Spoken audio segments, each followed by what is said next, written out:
Zinia, there are reports that Russian soldiers have pulled back from Kharkiv and Ukraine has made major gains. There's also a major recruitment drive that has been announced. If you join the dots, is Russia preparing to intensify its operations in Ukraine despite the onset of winters?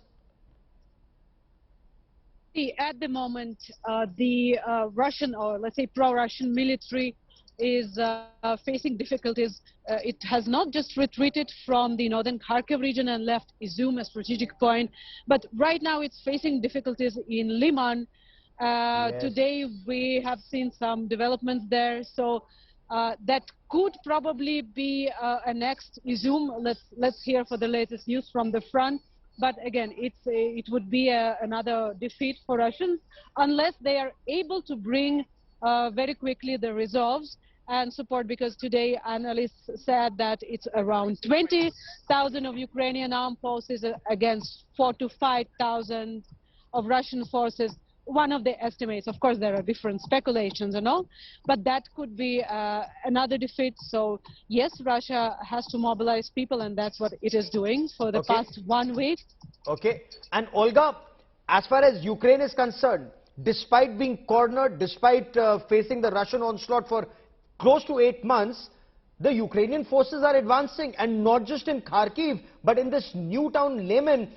20,000 Ukrainian soldiers seem to have surrounded just about 5,000 Russian soldiers, and the Russian soldiers could be cut off. What can you tell us about what's happening on ground zero? What are you picking up?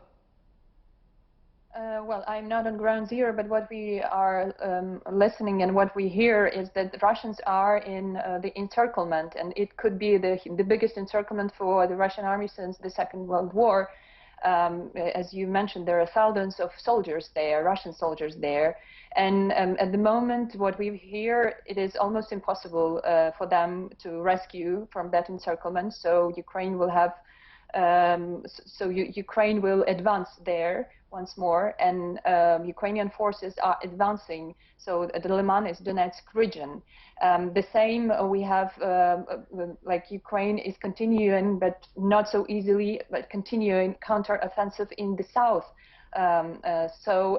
You've mentioned that Russia controls, but Russia doesn't control fully those regions it announced as its.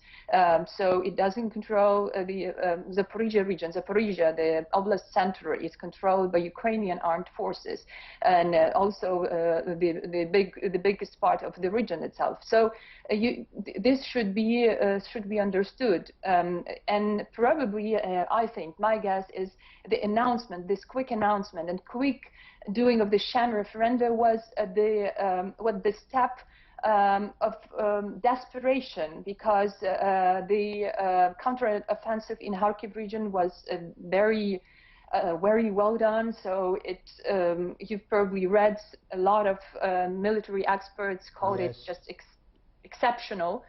And of course, Russia is losing at the moment. The forces are just what they were doing, and in Kharkiv they were just running and leaving lots of their military vehicles, the munitions, and so on. Yes, in fact, Geeta, the joke in Kiev is that at this point of time, Russia is the largest military weapons supplier to Ukraine. The number of weapons and systems Russian soldiers left behind in Kharkiv, Ukraine says they are on the offensive. So the images that we see, the celebrations at Red Square, and Russia being pushed back in Kharkiv, and 5,000 Russian soldiers being surrounded by about close to 15,000 to 20,000 Ukrainian soldiers in Lyman, it just points to a very different picture. The Ukrainians are fighting back with NATO weapons.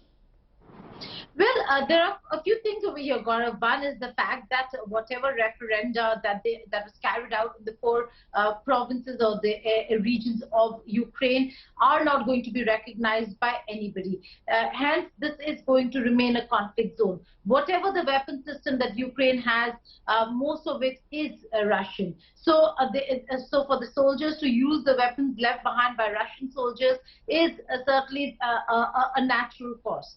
Having said that, this area is not recognized, so this is going to be a conflict zone for a very, very long time. What President Putin has really done is, like Shiv said, told the West that they are going to continue with what their plan is. Initially, it was just the Donbas region, but it seems like it now is to secure the entire the western front of Russia, which is east of Ukraine, and which is what they are trying to do. Whether or not this is going to remain a reality or not, we'll have to wait and see.